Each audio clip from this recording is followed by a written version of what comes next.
Oke, video kali ini aku mau ngebahas tentang balik lagi ke fashion design karena ini adalah salah satu topik yang banyak banget yang ngomongin. Aku mau bahas tentang gimana sih caranya ngebuat desain berdasarkan konsep kolase. Atau kalau misalkan aku sebut-sebut di video-video aku yang lain di channel ini itu biasanya mood board. Dan gimana sih cara mencari inspirasi kalau misalkan kita tuh mau ngedesain gitu. Aku percaya kalau misalkan si konsep kolase atau mood board ini tuh sangat membantu membuat kerja kita dalam ngedesain atau ngebuat koleksi itu lebih efektif, lebih efisien, lebih terarah lah di kerjaannya. Nah, dengan adanya si konsep kolase atau mood board ini kita tuh bisa kok tetap kreatif, bisa kok tetap liar beride. Dengan catatan kita tuh tetap berada dalam koridor tema yang udah kita tentuin sebelumnya. Karena gini sebenarnya teman-teman, kalau misalkan kita nggak ngasih batasan yang dibikin di kolase ini atau mood board ini, kita tuh cenderung akan ngedesain yang desain itu tuh lari kemana-mana. Jadi kayak nggak akan ada habisnya. Dan bisa aja kita tuh malah jadi nggak sesuai sama tema yang tadinya udah ditetapin di awal. Karena kita tuh terdorong untuk terus nambahin ini, nambahin itu. Terus lama-lama malah jadi nggak kemana-mana. Malah akhirnya konsep desainnya tuh jadi nggak efektif gitu kan. Malah nggak sesuai target awal atau ide awal gitu kan. Karena kalau misalkan kita ngomongin ini ke bisnisnya, keefektifan dalam memilih tema, dalam ngebuat desain itu tuh sangat-sangat penting.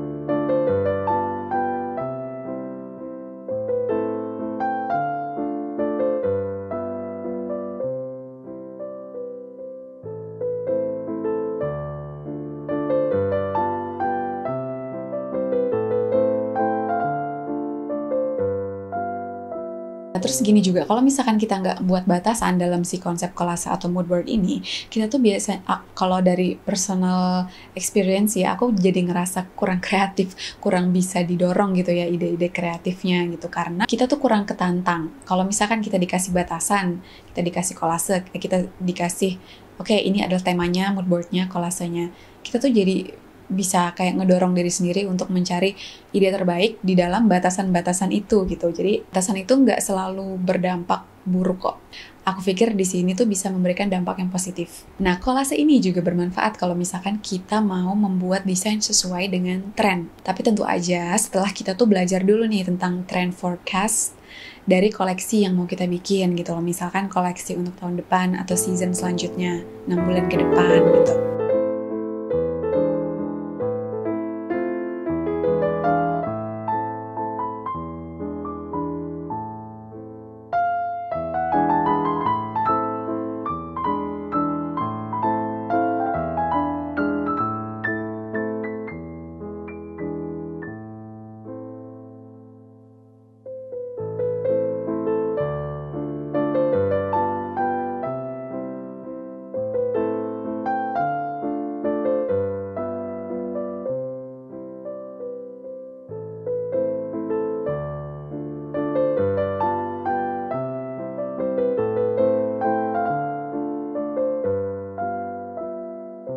Kalau misalkan kita mau membuat kolase, itu agak susah kalau misalkan kita tuh ujuk-ujuk ngebuat gitu loh. Jadi out of nowhere kita tiba-tiba buat kolase, itu sebenarnya agak cukup susah menurut aku. Karena apa? Karena di situ tuh nggak ada inspirasi. Pertama kita tuh harus cari-cari dulu inspirasinya. Bukan berarti kita mau ngejiplak punya orang atau itu akan membuat kita nggak otentik. Enggak kok. Kalau menurut aku di sini inspirasi tuh justru bisa ngebuat kita tuh mulai untuk berpikir gitu loh, kayak lobangnya udah mulai digali nih, terus nanti kita tinggal terusin gitu loh dengan memasukkan ide-ide kita sendiri. Kalau saran dari aku sih please kita tuh cuci mata dulu, lihat-lihat dulu inspirasinya, terus supaya tuh ada ide yang bisa kepancing gitu. Bisa juga lihat trend forecast supaya produk kita tuh tetap relevan sama target audience kita, sama pasar, sama investor mungkin. Produk kita, konten kita itu sesuai konteks, sesuai keinginan pasar. Make sense juga buat calon pembeli. Atau mungkin nggak out of date. Unless kamu memang benar-benar membuat unique pieces, signature pieces yang memang tujuannya untuk galeri gitu misalkan. Tapi bahkan even brand-brand yang suka membuat unique pieces atau kayak baju-baju yang aneh-aneh, at certain level, at certain degree, at certain point, mereka tuh tetap melihat, nggak menutup mata sama tren yang ada. Karena itu kan mereka nggak mau kalah dari kompetitor dan juga mau dong tetap relevan sama pasarnya.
Oke, jadi kalau misalkan dari aku sendiri, biasanya kalau cari inspirasi itu yang pertama pasti dari Pinterest dulu.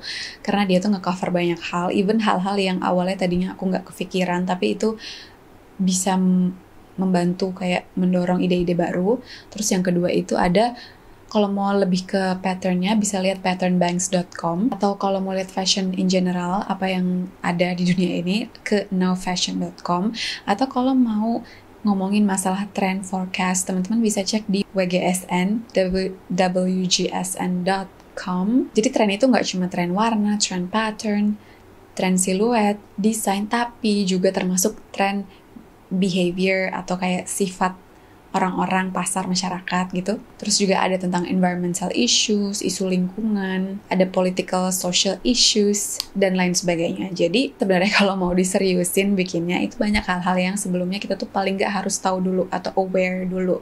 Dulu aku pernah ditegur sama dosen waktu masih kuliah dulu, bikin koleksi di mulai dari kolasenya dulu, mood boardnya itu tuh kita nggak ngeliat dari tren. Terus kita tuh ditegur karena apa? Kita tuh bikin baju untuk real people, untuk orang-orang beneran yang akan make. Kalau kita nge-ignore atau kita nggak mau peduliin mereka maunya apa, atau mereka sukanya gimana, atau nanti perkiraan pasar itu akan kayak gimana, ya desainnya tuh sia-sia. Kita membuat baju untuk real people, real problem, yang ada behaviorsnya juga, ada norma-normanya juga. Misalkan kita menggunakan material yang gak ramah lingkungan, atau kita tuh gak comply sama cruelty-free movements, itu kan kita kan jadi kan gak relevan sama society yang ada sekarang. Sebenarnya sih aku lebih suka bikinnya itu secara digital, karena lebih gampang untuk diedit-editnya. Jujur, sebenarnya sih kolase itu walaupun penting, dia itu hanya sebagian kecil dari proses membuat koleksi sampai pakaian atau koleksi apapun itu jadi.